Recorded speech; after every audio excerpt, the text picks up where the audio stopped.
Edad, numero lang yan. At my age, I've only been getting stronger. You see, I'm built for more. More intensity to stay in shape. More energy for new experiences. More endurance to reach greater heights. And more passion in doing what I love. These days, I live for more. Sante Barley. Mahalagang paalala, ang Sante Barley ay hindi gamot at hindi dapat gamitin panggamot sa anumang uri ng sakit. Kuya Kim, ano ba talaga?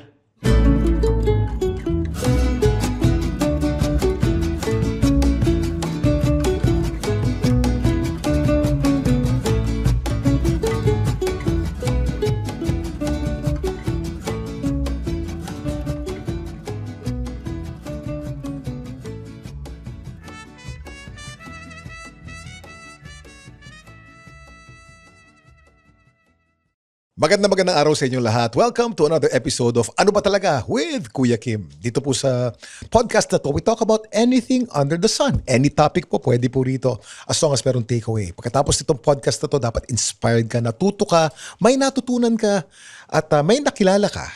Itong guest natin ngayong araw na to, matagal ko ng kaibigan. I've known this guy for almost 2 decades already.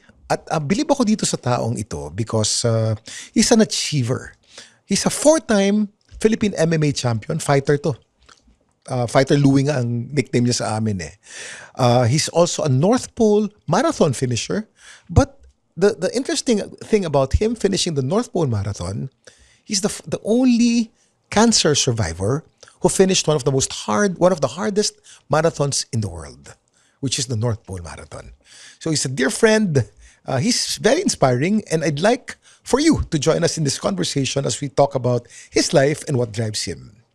My dear friend, fighter, Louie Sangalang. Hi, Louie. Hi, Kuya Kim. Maraming salamat for inviting me on your show. And I'd like to thank the viewers also for joining us. Maraming salamat po, sir. I actually miss you so much, Kuya Kim, kasi it's been a while since we've done triathlons, no? Yeah. Si Louie po, before the pandemic, we would train almost every day. I would see him either running, swimming, or biking during races. Talagang parang tayo magkapatid nun, Even when you were sick, bro, I was by your bedside. Actually, Kuya Kim, so there are a lot of takeaways sa triathlon side na natutunan ko sa'yo. Na number 1, no, you and Jonah were the ones who trained me nung yung first na full triathlon ko, no? I remember doing that 180-kilometer na bike natin sa Rizal. Sa ala ko talaga mamamatay ako ng araw na yon. Kasi that's the first time I've done that distance. Yeah.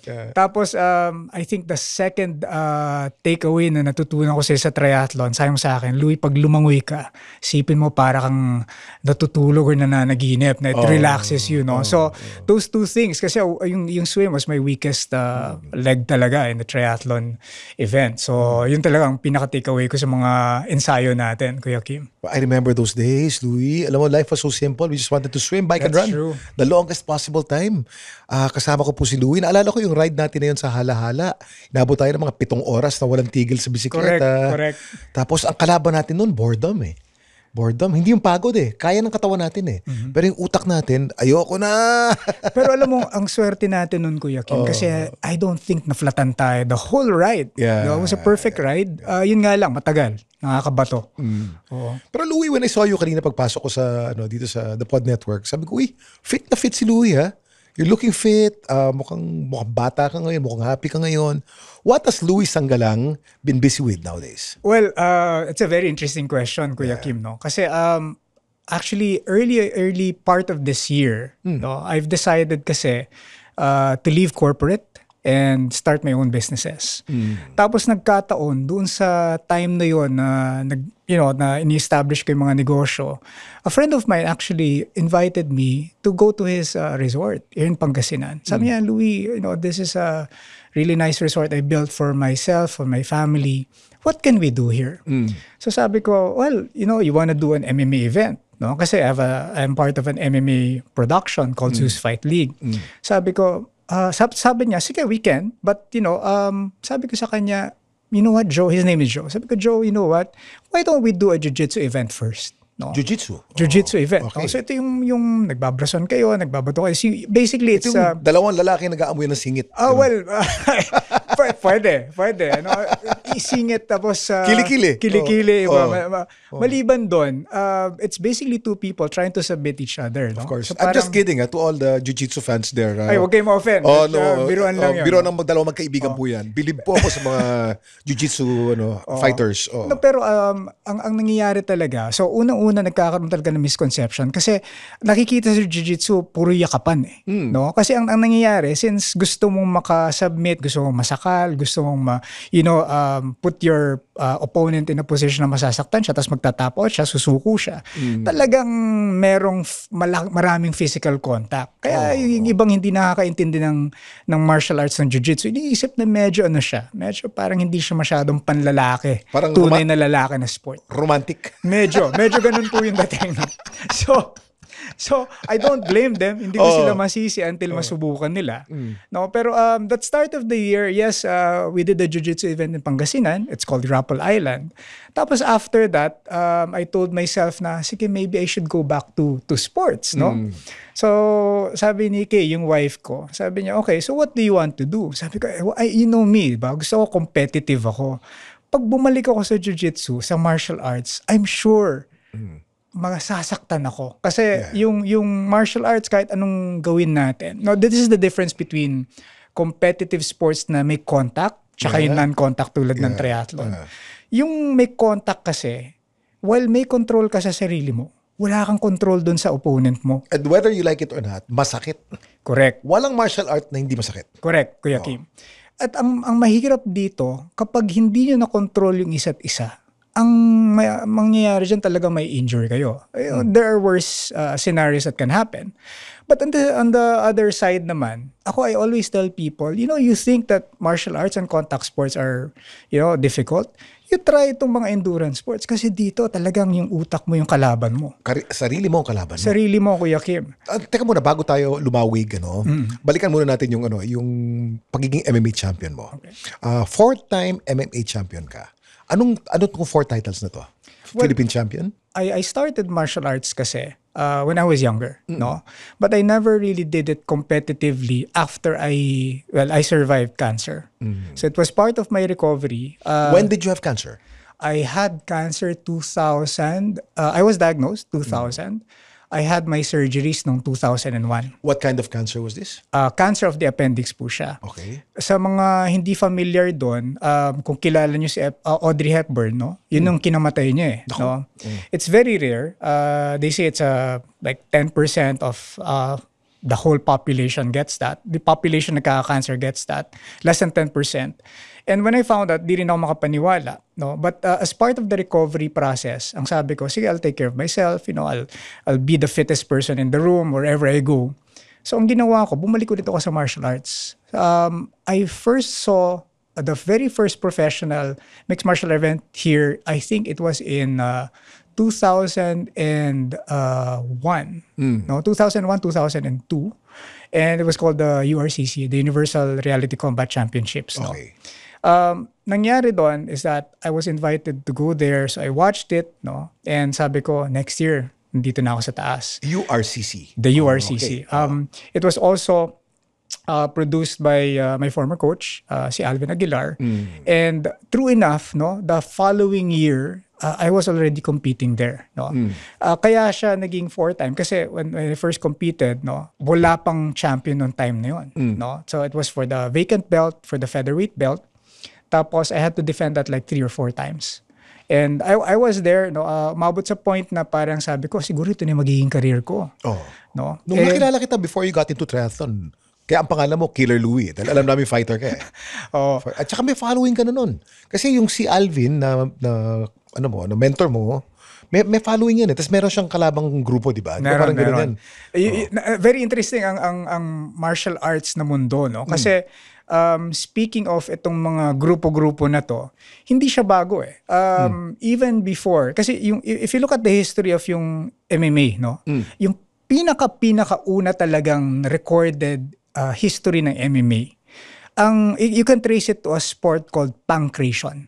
Pancration, oo. Okay. So, pan meaning all, yeah. Tapos creation comes from the root word kratos or kratos, meaning power. All So, power. all power, no? And it was part of the Olympics, no? Nung 643 BC pa nga yata yung, if I remember correctly. Yung sport na to, lahat pwede mong gawin maliban yung susundutin mo yung mata.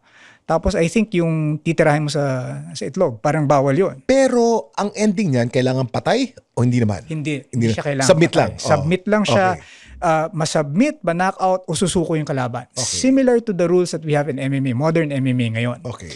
Tapos after a while, I forget kung anong panahon, 300 AD na yata, pinagbawal na siya ng isang emperor or whoever it was. No? Pinagbawal na siya, nawala siya sa Olympics natin. Pero nagkaroon siya ulit ng resurgence. No? Kasi nung late, I think it was the 1980s or 1970s, you can kind of trace the roots of MMA to a sport called NHB. No, no holds barred or vale tudo, anything goes Vale sa todo. Brazil. Sa Brazil. Eh bakit nangyari yun? There was a Japanese guy, he's a judoka, si Maeda, went to Brazil, taught these brothers, the Gracie brothers, si Carlos at si Helio. Of course. Yan ang mga sikat. Yun po, yung mga grandfathers Oo. natin, great-grandfathers. No? Tinuruan niya itong magkapatid na to, itong family na to, then it was passed on. Now, speaking of grupos, kanina sinasabi niyo Kuya Kim, no? Itong mga natuto na to basically test yung martial art nila, nagkaroon sila ng mga dojo storm. Sinostorm nila yung dojo. Sinusubukan, hinahamon nila itong mga to. Pupunta ron, maghahamon. Maghahamon. Okay. Tapos, they Hindi would naman parang rumble yan. Normal lalaban naman yan doon sa mat. hahamunin mo yung instructor. Sino instructor, sino pinakamagaling na estudyante dito? Tara. Saan sila maglalaban? Doon sa gym Sa mismo? gym. Tapos minsan nauuwi na yan sa kalsada. No? But that was basically sort of the history of MMA. No? NHB, Vale Tudo, anything goes, no holds barred. No holds barred. Eventually, because more and more people wanted to watch yung mga nangyayari, okay, sige, patunayan natin sa mga tao, nagkaroon na ng mga formal events ngayon. Wherein, talagang sa loob ng ring, sila naglalaban. Dati sa boxing ring lang yan kasi wala tayong mga cage dati, Kuya Kim. And before also, wala kang mga gloves. It's like bare knuckle fights. Ang mga rules lang talaga, you don't, still, same rules. So you don't gouge the eyes. Walang sundutan sa mata? Walang sundutan sa mata, sa bibig. Walang sipaan sa itlog? Walang sipan sa itlog. Yung mga usual, no? Eventually, nangyari dito sa martial arts na to, lumago to. And then, the Gracie family went to the US, no? To spread basically yung martial arts nila, na jiu-jitsu. Kasi they wanted to prove that jiu-jitsu, which is you can call it like the son of judo. Kasi nag-evolve na siya sa judo kasi puro Walang sipaan? batuhan. Walang sipaan, Kuya Kim. Pero sa judo kasi it's more throws ang ginagawa. The older style of judo, marami ding mga locks. No? But eventually, nag-evolve from yung binabato lang hanggang sa parang tinatry mong balian or i-choke out. No? Tsaka, nagpapasa out di ba? Pass out. If you don't tap, of course, nasa ego mo na rin yun. Di ba? So they brought it to the US, and to promote it in the US, nag-hold sila ng event. That very first event was the UFC, the Ultimate Fighting Championship. Anong taon yan, Louie? It was, if I remember, it was 1994 that they did it. Yeah. The first time I watched the UFC was 1996. I remember the first time I watched UFC on television. Yeah.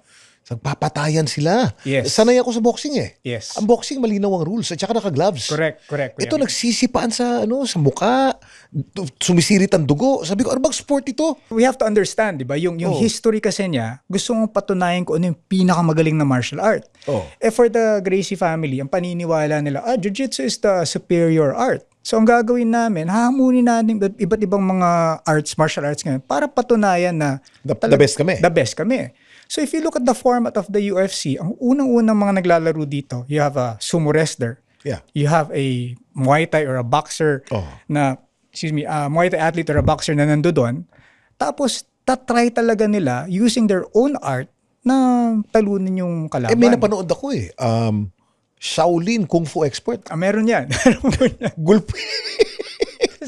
Bugbog sarado, brad. Kasi Kuya Kim, the reality daw is that 80 to 90%, the statistics are always updating, pero 80 to 90% of all fights, street fights, whatever, eventually will go to the ground. And doon may advantage, malaking advantage ng jiu-jitsu because it's a ground-based martial art. Hindi mo alam saan papasok yung kamay mo, yung paa mo, Correct. paano mo uupakan, wala kang anggulo eh. Wala kang buwelo. Yun, Wala sakto. kang buwelo. Wala kang buwelo.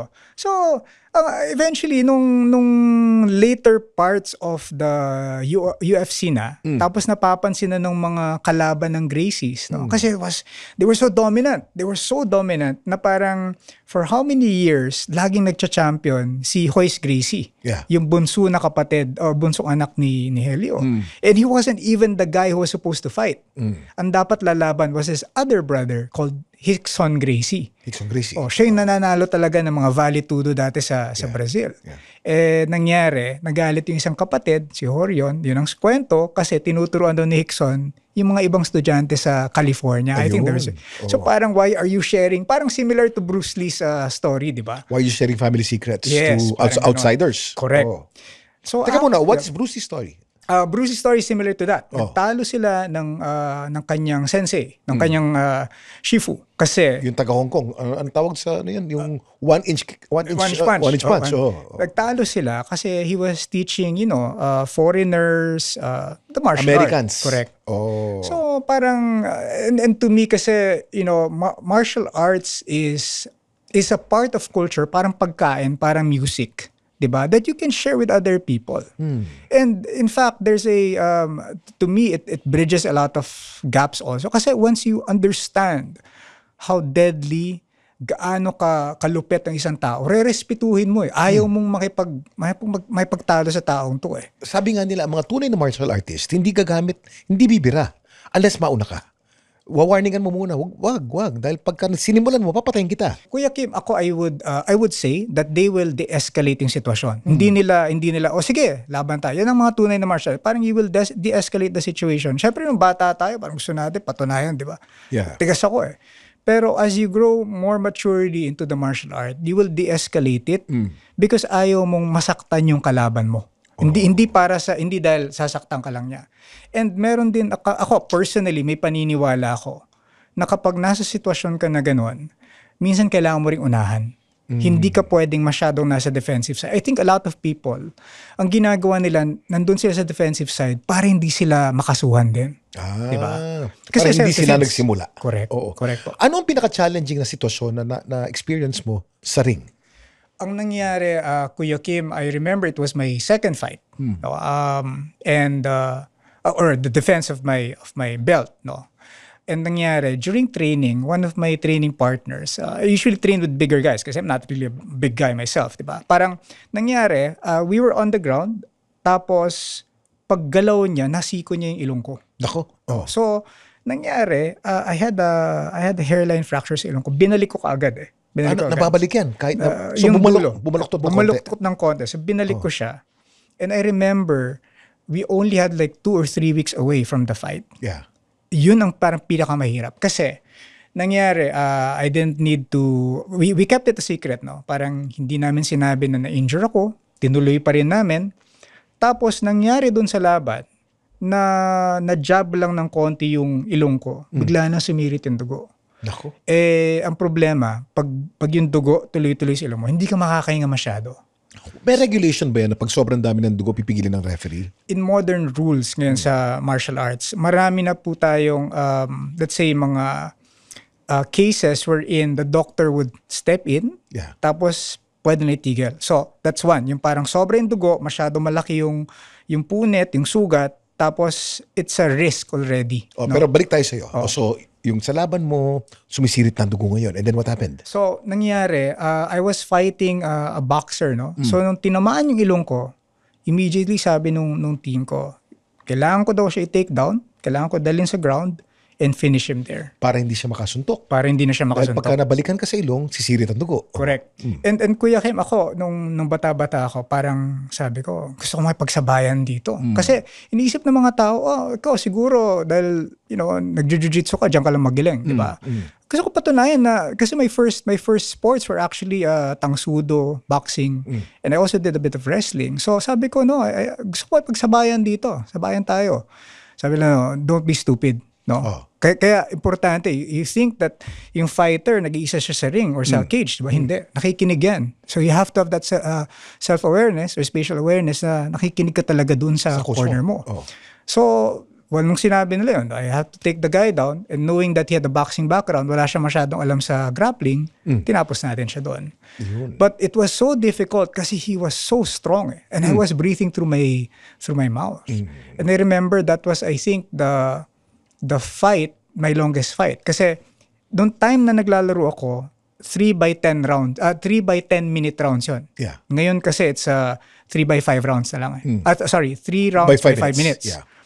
So that was my longest fight. Umabot ako yata ng 8 minutes dun sa laban or 9 minutes. Yeah. I usually finish like around 5-minute mark or 6-minute mark. Yeah. So that was the most difficult. Tapos I remember the second reason why it was difficult kasi nanonood yung tatay ko. Naku! Kasama yung mga kaibigan niya. Yeah. Sabi niya sa akin, anak, muntik na akong atakihin sa puso nung pinapanood ka namin. No? So after that, sabi ko, I have to start thinking, ano bang dapat kong gawin next time, di ba? So, kailangan mag-ingat sa ensayo, hindi masyadong hardcore sa sparring, kasi a lot of fighters get injured before the event because they still do hard sparring, hard training, mga few weeks or even a month before the event itself. So before an actual event, meron parang soft sparring. Meron papuntos-puntos lamang at hindi mo itutodo. Meron. Ngayon kasi mas naging science-based Yeah. no? Like yung nangyari kay Royce Gracie, di ba? When the other athletes found out about their discipline, they started pinapanood na yung mga tapes, no? They started learning it. They started bringing in jiu-jitsu players also or coaches from Brazil as well. No? Tapos nag-evolve yan, Kuya Kim. No? From just a purely skill-based, nag-evolve siya na meron na tayong conditioning, meron na tayong nutrition, naging professional na rin talaga siya. No? Kaya ang mahirap dito is that if you do not put science into it, parang puro ka lang, masyado kang traditional mag-isip o masyado kang naniniwala na tapang lang yung magdadala sa'yo. Medyo mahirapan. Kasi ang kalaban mo, science-based already. And nothing beats science. Correct. Nagamit mo na ba yung mga skills mo sa laban sa kalye? Sa laban sa hold-upper, sa magdanakaw? Hindi pa naman wala pa naman ako na-encounter na hold-upper or magnanakaw, and I hope na walang mangyari na ganun, especially if my family with me, no? Pero it was the other way around, no? Paano? Ikaw ang nagnakaw? Biro lang. Biro lang. Paano naging other way nagnakaw around? ng puso. Yan, pwede siguro yung So, dati nung bata-bata kami, ginagawa namin yan. Naghahamon kami ng ibang gym, nagsiset up kami ng mga underground na laban. Tapos, nung time na yun, I was part of a fraternity. So, nangyayari, naghahamon kami ng mga kalaban namin sa labas. You would test our skills sa mga rumble. So, it was the other way around actually. Dahil nanggaling ako sa gulo, I think I wanted to temper yung bad behaviors ko, yung temper ko. Tapos, naging part siya ng recovery ko. So, after nun, talagang puro sports na lang. Ayoko na mapaaway sa labas. Tapos, ito pa, Kuya Kim. Once you're licensed by the Games and Amusement Board, para kang boksingero, hindi ka pwede mapaaway sa labas. Kasi your hands, you are considered a deadly weapon . So meron tayong concern na gano'n, na ayaw mong mapunta sa alangan. Back to my premise ka at the start of the show. Pagka magaling na martial artist, hindi basta-basta lalaban yan . Correct. Ihintay mo muna na mauna sila o kaya talagang pagka hindi mo na makontrol at kailangan na, kung kailan kailangan. Kasi makakapatay ka . Correct. I think lang na, syempre, dito sa Pilipinas, no, may impression kasi na, bawa, martial artist ka, kay boksingero ka, kay ganyan, kaya naman kitang barilin or, parang isang saksak lang kita, todas ka na, di ba? Merong katotohanan doon, no? May mga katotohanan dyan. Pero kapag ginawa mong patas yung laban, talagang mahirap makatapat na sa lahat ng mga artist. martial arts sa Pilipinas, ang dami mga sikat na martial arts dito, even Arnis dito nagsimula. Sa mga ginagamit sa MMA na martial arts, ano sa tingin mo ang pinaka-deadly at anong pinaka-practical of all martial arts? I think ang pinaka-practical na martial art para sa akin, Yung magagamit mo? yung magagamit mo talaga is wrestling. Wrestling for me. Bakit wrestling? Because number one, the conditioning na ginagawa ng mga wrestlers kakaiba.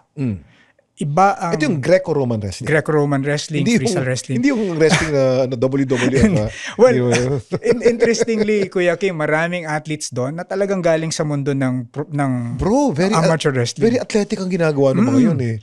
Hindi sila namamatay. Akalain mo, hinampas na nga ng sila from 10 feet. Buhay pa rin eh. Tumatalon sa taas ng cage, boy pa rin. Buhay pa diba? rin eh. Oo. Pero I think that wrestling is very effective. Greco-Roman wrestling. Greco-Roman wrestling is freestyle wrestling. Bakit?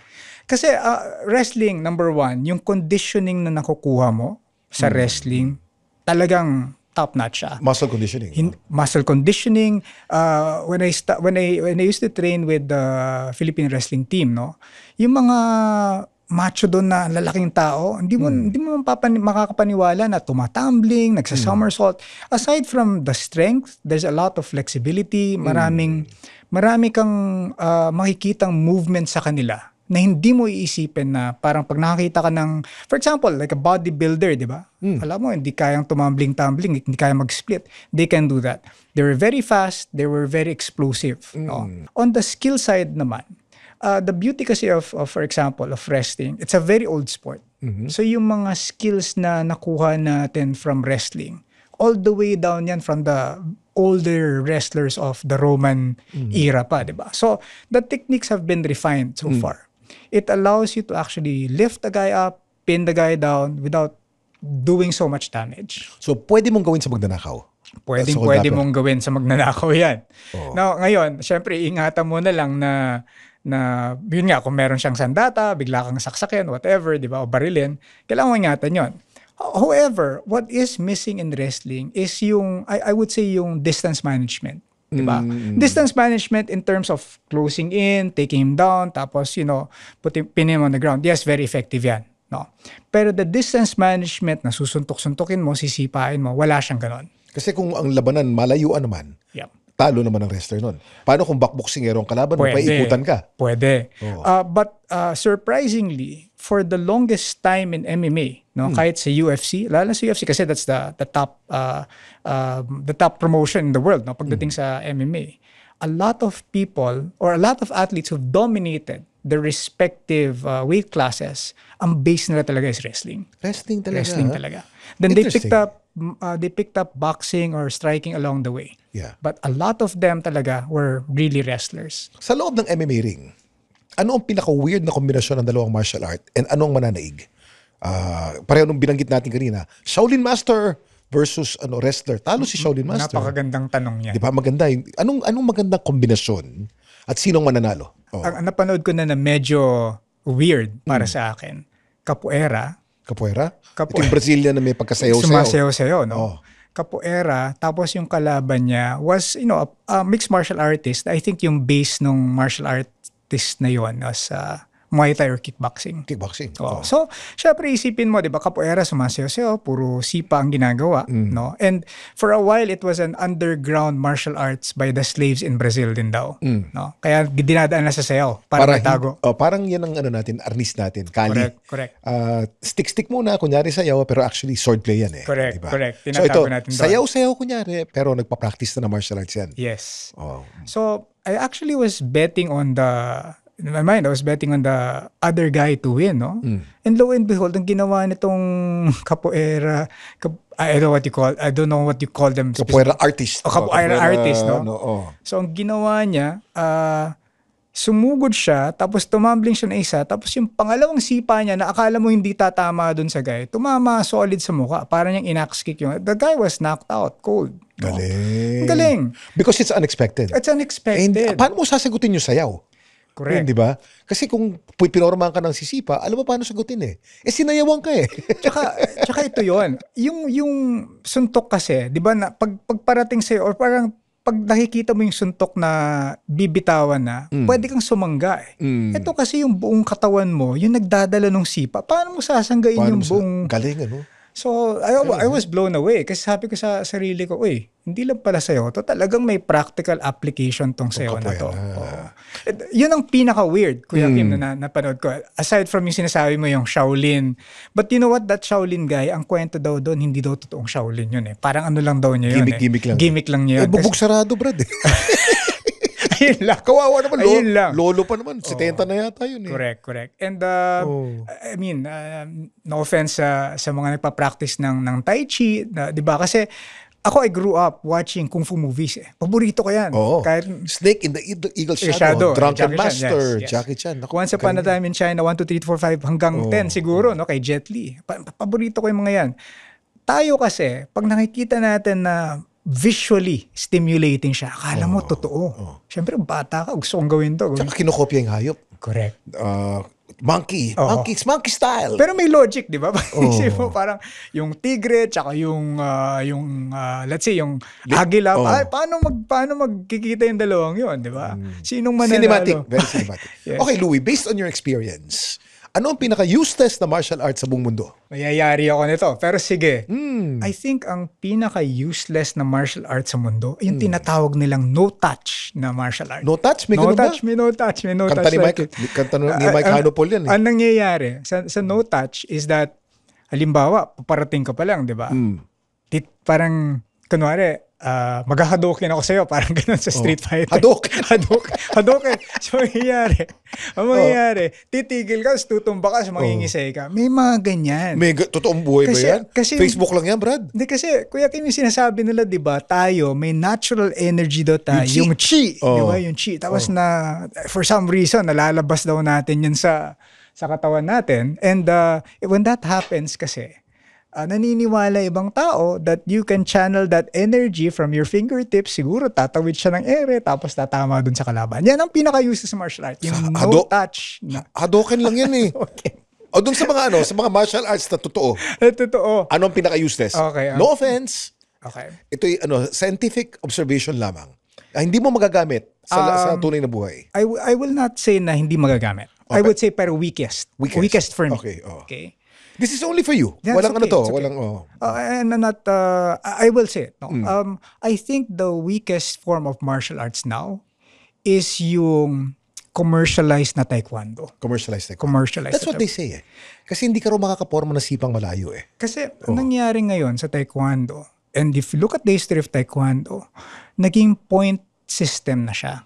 So, matamaan mo lang ng konti yung pad, okay na. As long as it's a clear shot, you win. The essence kasi of martial arts, diba, is, you being able to master yourself, diba? And because of your mastery of self, yung movements na gagawa mo. But at the same time, itong mastery na to makes you a dangerous individual that you can actually defend yourself when the time is needed. When you actually cannot. Yes. Ang nangyayari, because it's commercialized na nga, it evolved too much into on the sports side of things, di ba? Kasi for a while talagang lahat ng mga bata dito sa Pilipinas nagta-taekwondo eh. I remember, I also went into that. My brother was once upon a time the world champion of taekwondo, si Ali. Yes. And then the first Filipino to ever beat a Korean in the sport. Yeah. Pero nung time na yon, talagang binibiran nila. Oo naman. Hindi ngayon kasi na parang tatapakin mo, so okay ka Kumbaga na eh. para sa rugby, touch rugby lang. Correct. In fact, a lot of moves have been lost, no? Sa taekwondo, they even used to have a lot of punches pa. So it's so weird but I get it, no? Maybe it's the discipline na gusto nilang ituro sa mga bata, the Or maybe system. they just want to focus on the sport. Yeah. The sport instead of the martial art. Correct. Yung part na yon, I have nothing against. Kasi, sometimes families do that to bond together. Yeah, diba? yeah. So, okay lang. You do you. Pero kung martial arts pag-uusapan natin, yung talagang magagamit mo, I'm not I get for you. it. I get you. I'm not Louie, ikwento mo naman itong North Pole Marathon. Alam niyo, marami nagtatanong sa akin, ano bang sikreto ko for my fitness at my age? I'm almost 59 years old. Of course, given ang regular exercise, given na rin ang healthy diet, but not everyone knows that I swear by Sante Barley, and I've been taking Sante Barley for so many years now. Sante Barley is a certified organic and barley grass from New Zealand. At certified ito ng BioGrow. It's good for digestion and strengthens your immunity dahil puno ito ng nutrients at antioxidants. That's why I live for more with Sante Barley. Kasi a marathon is 42.2 kilometers. Correct. Napakahirap po tumakbo ng marathon sa kalye. Only 1% of the population are able to run marathons, they say. Merong off-road marathon. Tumatakbo sa off-road, sa lubak-lubak, sa gitna ng bundok, 42 kilometers. Pero yung North Pole Marathon, kakaiba ito because you're running in sub-zero temperatures, in snow, and 42.2 kilometers din. Yes. Oy, kwento mo yan. It was 2017. Alala ko to, Kuya Kim, kasi that time, remember, I had my second cancer scare. The one you visited me in Yes, Joan I in the remember hospital, that, yeah. right? Thank you for that, by the way, again. No, nangyari kasi, I just left my my job. Parang nag-early retirement ako and decided to do my own consulting at the age of 40. That was really my time frame. Tapos sabi ko, while I do my consulting, I would go back to sports. No? Tapos nangyari yun. Nangyari yung incident wherein, sabi ko, oh shit, baka ito na, okay lang ba? Sorry. Yes, yung podcast to. Okay. Gumes ka dun sa Cool Pals, mas matindi mga tao. Napapamura ko bigla kasi naalala ko. Yung sinabi mo, hindi mura yun sa podcasting. Okay. After this, makinig ka sa Cool Pals. Okay. Malalaman I mo will. kung ano yung bastos doon. Sige. I will do that. Sa mga kaibigan ko sa Cool Pals, kamusta kayo dyan? Okay, mga kabobo. Okay, go. Okay. Go. So, nangyari, sabi ko sa sarili ko, okay, anong mangyayari ngayon kung itong sitwasyon ko would be the end? No? Yeah. Sabi ko, sige, okay lang, laban lang tayo. And true enough, no, 2017, when I started going back into sports, no, after that, sabi ko, unang-una sabi ko sa wife ko, after I get operated on, I'll still do my triathlons. 3 months after, I did the Aboitiz triathlon. So, okay, check. By that, I think it was around October. Tapos, towards the end of October, tumawag sa akin yung former CEO ng AXA Philippines. No? Okay. He was already connected with FWD that time. Yeah. And the first thing he asked me when I picked up the phone, sabi, hey, boss, how are you? Tapos sabi sa akin, hey, Louie, how are you? So sabi ko, I'm doing well, no? Recovering. Sabi, you want to do something crazy? Sabi ko, what do you have in mind? Sabi niya sa akin, do you want to run a marathon in the North Pole? So nagulat ako. Sabi ko, okay, is this some kind of joke? Diba? Sabi niya, no, I'm serious. Do you want to run a marathon in the North Pole? So sabi ko, okay, let's go. Parang sabi ko sa kanya. So sabi niya sa akin, okay, I'm going to consider you with all the other athletes that were lining up for this event. No? And I'll come back to you once the board has made this decision. No? Sabi ko, okay, sige, okay. While waiting for that to happen, so tumuloy muna ako sa martial arts, bumalik ko sa martial arts, tapos bumalik din ako sa triathlon. Well, Magkakasama tayo nun. Yes. We were training together. so nangyari dito, Kuya Kim, I actually got an invite to fight in one championship. So sabi ko, finally, makakabalik ako sa martial arts, di ba? After 15 years of not doing martial arts, I remember I unofficially retired 2005. Yeah. So after how many years? Yeah, more or less. No? So sabi ko, after how many years, babalik ulit ako sa martial arts, lalaban ako ulit. Tapos nangyari, nagkasabay itong offer ng North Pole. So I had to choose. Of course, yeah. I had to choose. Noong time na yun, I had this thing with my wife. Na parang, you know, I had made mistakes. I think I shared this with you as well.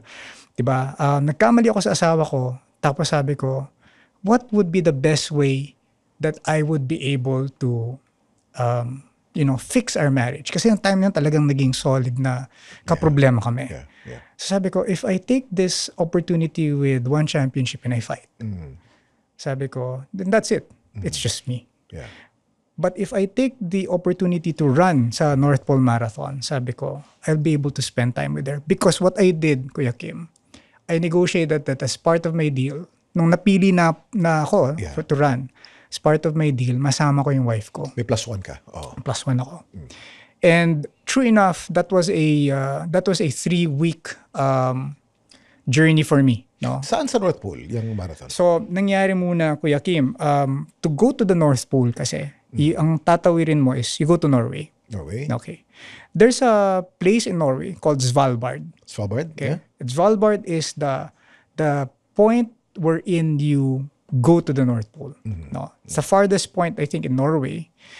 It's weird kasi sa Svalbard, may mga Pinoy din dun eh. Marami. Maraming sailor. pumila. Yes. Cruise sailor. Tapos they were also work in the hospitality industry, no, sa hotels, no. yeah. But the reason why people go to Svalbard because you don't need a visa to stay in Svalbard. Ganun. Yes. So, once na nakatawid ka na ng Svalbard, you can stay there as long as meron mag-i-employ sa'yo, may pera kang magagamit para tumira ka doon, you can stay there for as long as you want. Diba? Because they want people there dahil it's underpopulated. Yes. Yeah. So, itong part na to, Kuya Kim, this is where masasabi natin na parang ito na yung pinakadulo to get to the North Pole. Now, meron kasing tinatawag, at least nung time na nandun ako, may tinatawag na the geographic or the magnetic North Pole, tapos the magnetic and the geographic North Pole, if I'm not mistaken. Pag pumunta ka sa North Pole, you have to take a plane. Para siyang cargo plane nga eh. Yeah. So you have to take a plane and that plane will land doon sa tinatawag nilang Camp Barneo. Okay. And Camp Barneo is manned by mga nakapwesto doon, ang mga sundalo Military. ng mga military ng mga Soviets, plus few scientists and people who, they do their surveys in the North Pole.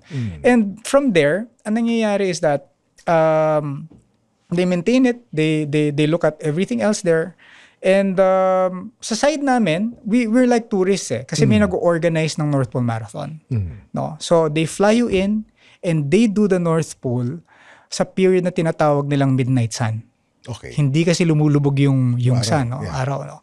So for the whole time that you're running, you can only look at the sun, and the sun like moves from one part of the sky to the other part of the sky, but it never sets. Not under. Yeah. Not under, no?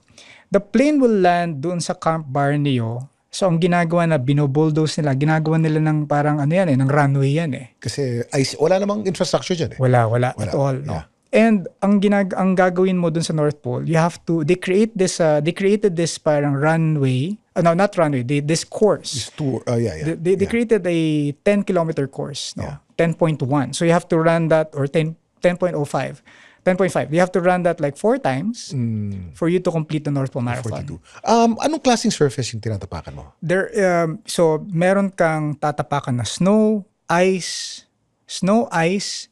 and from time to time, meron kang matatapakan na, medyo basa ng konti. Wet snow. Wet snow, yeah. Madulas yan. Correct. So, it's weird how I train for that kasi dito sa Pilipinas. Pagkainit dito eh. Correct. We were supposed to go to Japan, I think, or Korea as a last part of a training. Cold weather train. Hindi na namin nagawa yung Kuya Kim. So, ang training na lang namin, kasi I was part of the FWD team, no? FWD team na iba-ibang nationalities from Southeast Asia. Tumakbo na lang kami doon sa Svalbard for about a week or so. Doon kami nauna ka doon. Nauna kami doon. Oo. Okay. Anong temperatura tinatakbuhan mo? Minus 40 degrees. Minus 40. Ano ang suot ng isang runner sa minus 40 degrees Celsius? Ito. So, ang nangyari, itong suot mo, 3 layers, no? May base layer ka to keep you warm. The middle layer wicks out yung pawis para lumabas. Tapos yung outer layer mo, yung shell, is protective from the wind. Yeah. Kasi yung lamig pala, Kuya Kim, no? Nakakagulat to kasi pag may kumukulo kang tubig, binato mo sa area, nagiging snow. Oh. So, ang nangyayari pala is that yung lamig na nararamdaman mo, hindi dahil sa temperatura lang, dahil sa hangin na yung wind chill. Sa'yo. Yes. Ito bang negative 40 wind chill or negative 40 actual temperature? I think it's a combination of both. So wind chill, yeah. Yeah. And ang masaklap dito is that if you lose one of your garments, halimbawa, tinanggal mo yung glove mo, and you lose that, then you have no choice. Pero talagang itatago mo yung kamay mo. Ang nangyari sa akin dito, I don't think I was prepared enough because I did not really understand yung Arctic environment, no? In fact, ang nangyari sa akin, I think I had the wrong pair of shoes, no? And what happened was at kilometer... Anong ibig sabihin ng wrong pair of shoes? Masyadong manipis? Masyadong porous? Nakakapasok ang tubig? Wala siyang thermal na lining. Naku, yari tayo dyan. Oh my gosh. Wala Okay. siyang makapal na... The shoes were... what do you call it? Waterproof siya. Waterproof? Walang problema Okay. doon. Pero yung thermal lining kasi is what keeps your feet warm, diba?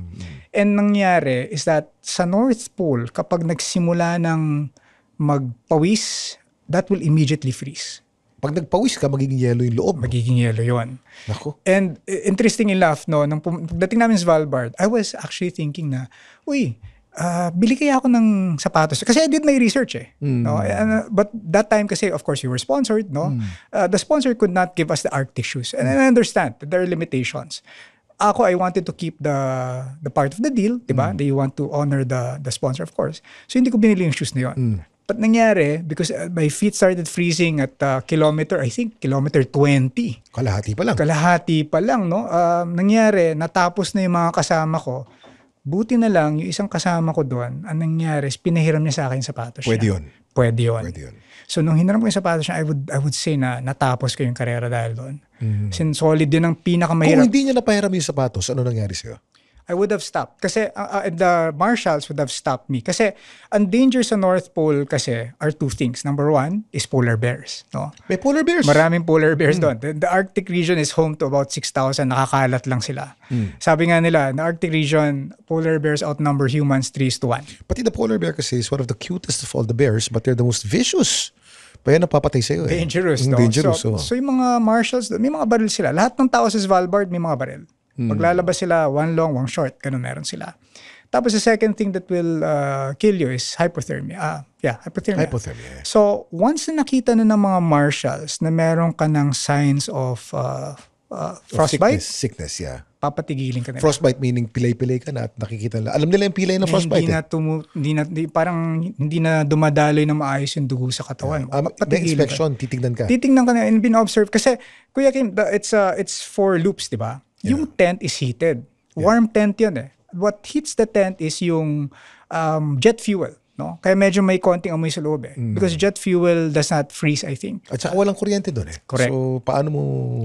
So, ang kinaganda lang naman doon, wala kang cut-off time. So, kahit ilang beses ka pabalik-balik doon sa tent na yon, no? Basta... ang mangyari, matapos mo yung 4 loops na yon. In fact, dun sa tent, because it's warm, they have food there, pwede ka magpalit ng damit, walang problema dun. Ako nangyari sa akin, nung unang mga takbo ko kasi, I think my second loop, basang-basa yung mga medyas ko. Kahit nakatatlo yata akong palit, wala pa rin So, it's a good na napahiram tayo ng sapatos, natapos natin yon. So, I think yun yung pinaka-dangerous part of it, no? Kaya ako, very fortunate ako. Like I mentioned, I was able to go there. Tapos yun nga, we finished it, hindi lang dun sa target time. I was targeting at least 8 hours. Natapos ko siya, Kuya Kim, 11 hours. I was disappointed, but you know what? Sabi nung race organizer sa akin, sabi, not a lot of people finish it. Yeah. The fact that you finished it is an accomplishment in itself. Well, now I know that why you did it. You were motivated because you thought you had cancer. But during the run, especially during the toughest part of the run, what was going on in Luis Angalang's mind? Remember the story about yung wife ko, no? Yeah, with Kay. Sabi ko, kasi when you go to the North Pole, your telecommunication devices don't work Pag nilabas mo yung telepono mo, it shuts down because it's so cold. Unless na outdoor siya. And I had no way to communicate to my wife that was okay. So ang sabi ko sa sarili ko, kung naman pakinggan to, pero nandun ako, sabi ko, kailangan ko makauwi para makapag-report ako sa asawa ko natapos ko yung karera. So that was the thing. Kasi it was so perfect, Kuya Kim, na from that issue we had, na-resolve namin yon. Tapos we made amends. Tapos at the end of it, nakwento ko sa kanya. Kasi she was with me for 2 weeks. Last week, we were in Svalbard. Hindi siya nakasama doon. Doon kami training. Pag uwi niya, at least nalaman niya na safe ako.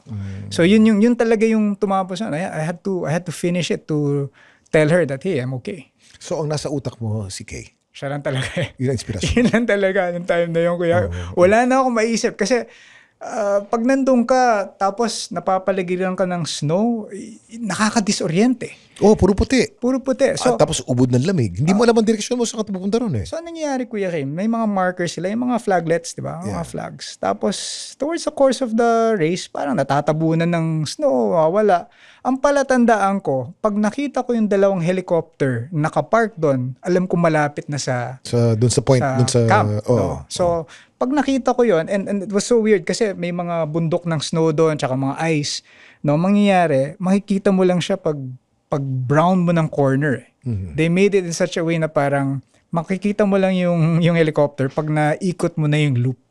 So, that was yun yung palatandaan ko. Yung sun kasi hindi mo na malalaman kasi ganun-ganun lang siya. Yeah. So, kamusta kayo ni Kay ngayon? Okay naman kami. Masaya na kami. And it was really I would call it a blessing kasi one of her, yung wife ko, one of her dreams isang bagay sa bucket list niya is to see the Northern Lights. Were you able to see the North? Yes, we chased that, Kuya Kim. The first night we went out, hindi namin nakita. So the tour guide said, you know what, we'll try again tomorrow. But we understand if you don't wanna join us the following day because it's another charge, right? So sabi ng wife ko, let's try again. Tapos the following day, parang the first time I saw it, akala ko maliit lang, tapos parang liwanag na pala. No? And I think it was a very magical moment because that night we saw the Northern Lights. We also saw one thing. We also saw an Arctic fox, which is very rare daw. Artifacts, yeah. Because they're very small and they're very, Yes. mailap. Yeah. So two things happened that night. No? So we saw that and the Arctic fox and sabi ko, it's a perfect evening. We did that. We did that before the North Pole. Napakarami mong pinagdaanan sa buhay. You had cancer, you had personal problems, yet you overcame all these things. If you were to give one advice to those who are listening right now, the advice that the thing that kept you going and that motivates you even up to now, what would that be? I think for all the things that we do, no, ang pinaka-importanting question para sa akin is why do we do what we do? No? And I'm sure yung mga nakikinig sa atin o nanonood sa atin, iba-iba yung dahilan eh. And it's not for me to judge you kung ano yung dahilan mo. Tama. But you have to understand why you do what you do. Because it all boils down to, mauwi yan eh, sa personal values mo, sa prinsipyo mo. And if you know that yung ginagawa mo is bukas sa loob mo, kumbaga wala kang nararamdaman na parang pumipigil doon, then I think you're headed in the right direction. Tama yung ginagawa mo. As long as alam mong bukas sa loob mo. Kasi the things that we usually do, I'm not saying all of them, but the things that we usually do come from a good place eh. Yeah. It's always like you want a better life for yourself, for your family, may gusto kang ma-achieve, 'di ba? Kasi you want to learn something. And I think yun ang pinanggagalingan nun eh. It's been the thing that drives me ever since, no? From martial arts. Kasi like when I had cancer, it was my daughter that time, newborn. Sabi ko, I have to survive because I want to see her grow up. Yung North Pole, because I want to go home to my wife. No? After the things that we've been through, naayos namin yun. Syempre. Actually, gusto ko ikwento pero wag na. But ang pinagdaanan niyo mag-asawa, yung typical na pinagdadaanan ng mag-asawa. Yes. Muntik na rin kumalas. Oo nga. Pero hindi naman natuloy. Hindi Buti natuloy. naman. I have to give a lot of... Mahal na mahal ka ni Kay. Totoo yan. I have to give her a lot of credit for that. You know, and even after that, when I went to The Apprentice, kasi tatlong buwan akong nawala eh. Tapos I was competing at the height of the pandemic, lockdown. Imagine, we were in Singapore competing for business Teka muna, hindi competition. natin napag-usapan yan. Ay, sorry. You were also one of the few Pinoys that was a guest in The Apprentice, a contestant in The Apprentice. Kwento mo yan. So, after the North Pole Marathon, sabi ko sa sarili ko, ano bang gagawin ko ngayon? No? Aside from the business, kasi I was really into sports. I wanted to go back. Yeah. So, when I wasn't able to compete already sa Martial Arts One Championship, nagkaroon sila ng call for auditions for a business competition called The Apprentice. Yeah. No? And ako Kasi kasi Donald Trump ang ano dyan, ang judge. siya ang pinaka parang sikat na Diyan sumikat yun. You're Yes. fired. Diba? Yes. Palagi sinasabi yan eh. Oh. Yes. Pero it comes from a production house that I think produced also yung Survivor, Yeah. iba-ibang mga shows, no? So they had this business competition. And tama po kayo, si Trump talaga yung nagdala nun sa US, no? But this time, ang naging CEO was si Chatri, the owner of One Championship, which is the Asian equivalent of the UFC. Okay. Sabi ko, okay, if I cannot compete anymore in One Championship, might as well become part of the company. So, Uy. di ba? So not bad, di ba? So parang sabi ko sarili ko, tuloy ko lang to kasi as a martial artist na I would say that I had some better opportunities kasi marami ang nagma-martial arts sa Pilipinas, marami dito ang lumalaban na after nila lumaban, they just become trainers. Tapos na. Or naghihirap. Totoo yun. There are only a few Manny Pacquiaos in the world. Yeah. Ilan lang yan. And that guy has achieved so much. I met him sa Kamao, sa ABS-CBN before. Reality TV boxing show also. So, when I went there, sabi ko, okay, this is my opportunity to be part of this organization and to help athletes and martial artists in another capacity. Yeah, yeah. Diba? Sabi, Financially. gusto ko rin patunayan na hindi porket martial artist ka, wala kang Hanggang dyan ka utak. na lang. Oo. Na parang, so I Teka muna, wanted- nanalo ka sa The Apprentice, di ba? I was a finalist. You're a finalist. Yeah, finalist. No. So hindi ako nanalo, but I was a finalist. And ang nangyari dito, even before we left, the most challenging part about this, Kuya Kim, was that they held the shoot, yung production, nung kasagsagan ng pandemic. Oo nga. Lockdown. Muntik kami hindi palabasin ng Pilipinas. Yeah. Butin lang, medyo Sa Singapore ang taping yan. sa Singapore po. Singapore. Buti na lang, solid yung papers namin from Singapore. We had like from the Department of Labor, from the Health. DOH. Yeah, meron sila nun. And sabi ko nga sa sarili ko, and later on to people na who'd ask about it, the first real challenge, business challenge was getting out of the Philippines. Kasi ayaw kaming paalisin ng airport, ayaw kaming paliparin. Doon ko pa na-meet yung Filipina contestant. No? Sino yung Filipino contestant? What's her name? Her name is si Pearl Alvarez. No? So si Pearl is from Dalawa Baguio. lang kayong contestant yan eh. Isang Pilipina, isang Pilipino. Oh. Correct.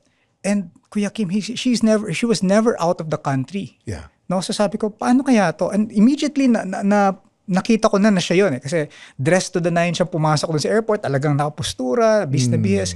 Sabi ko, siguro ito yung isang contestant. And true enough, she was the other contestant. So sabi ko, you know what, Pearl, gawin natin ganito. Si Lara Pearl. Gawin natin ganito. Sundan mo lang yung sasabihin ko sa'yo. Kasi she's never been out of country. And red flag yan, madalas, di ba? Pag yung Lalo babae. na pag babae. Bearing age. Yes. Yan. Single woman flying out of the country, medyo red flag yan sa Nako. mga ano. So nangyari sa Bureau of Immigration, ninaran kami ng mga officials. So sabi ko, sundan mo lang yung sasabihin ko na pakita natin yung papers, sabihin natin we're part of this production, appear very confident, and I'm sure they will fly us out. We got held for about an hour and a half, but buti na lang, dahil nga solid yung papers namin, tapos medyo ni-rehearse namin kung ano yung sasabihin namin, nakalipad kami. The interesting thing, Kuya Kim, is that in our contract, nakalagay doon, bawal kang makipag-usap sa kapwa contestant mo. Pero kinailangan eh. Kinailangan namin. Oo. So sabi ko kay Lara, kay Pearl, pagdating natin sa Singapore, baka hindi na tayo mag-usap. We cannot So true enough, pagdating namin ng Singapore, sinakay kami sa iba't ibang mga sasakyan, tapos dinala kami sa kanya-kanyang hotel. I stayed, I think, in Mandarin. And I was there for 3 weeks. We were holed up to 3 weeks. So anong gagawin mo sa loob ng kwarto? Yeah. So ang ginawa ko, nag-aral lang ako. Inaral ko yung business model ng One Championship. Nag-i-ensayo ako dun sa loob. Lahat ng pwede kong gagawin ko. Nag-meditate ako. What do you call this? Affirmations ako ng time na yon. Quarantine. Parang para lang magawa mo yon. Tapos, it was amazing. It was an amazing experience. No? Kasi paglabas mo, tapos nakita mo na lahat ng mga kalaban mo, mga kalaro mo. Ready ka na. Ready, pero kabado ka pa rin kasi nakikita mo puro mga puro mga international yung datingan nila, 'di ba? May Russian, may Indian, may Korean, may Japanese. Sabi ko, wow. Pero naging finalist ka pa rin, di ba? Pride of the Philippines pa rin. Louis, medyo kapos ang oras na at mag-iisang oras na tayo. Alam ba? Sabi nga nila, time flies when you're having fun. Yes. Yeah, but we make it a point kasi not to make the podcast too long para bitin. Kasi may part 2 pa. So I'll invite you again and then ikwento mo naman yung napakarami. Yung triathlon nga natin, hindi pa natin napag-uusapan Pero pa ako ng tips sa'yo kasi gusto kong bumalik sana next year. Mag-high rocks ka naman. Sige. Subukan natin. That's what I do now high rocks. Sige. Bagay sa mga edad ko.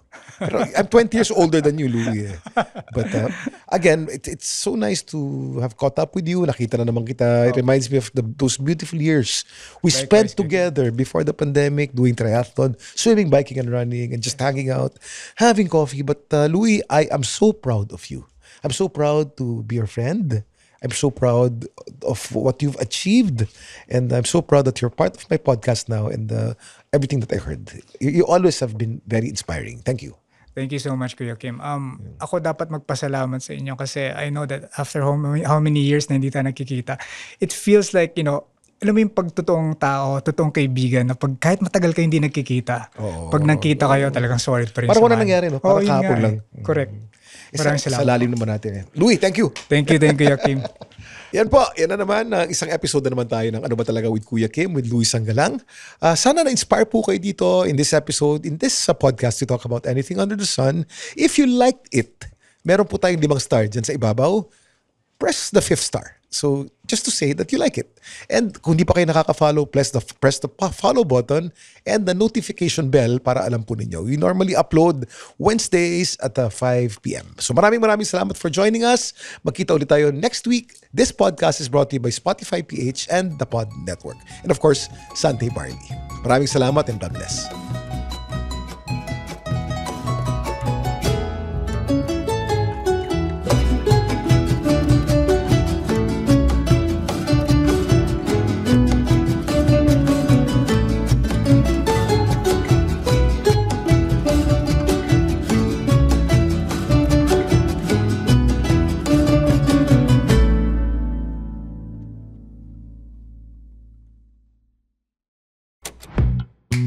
The Pod Network Entertainment.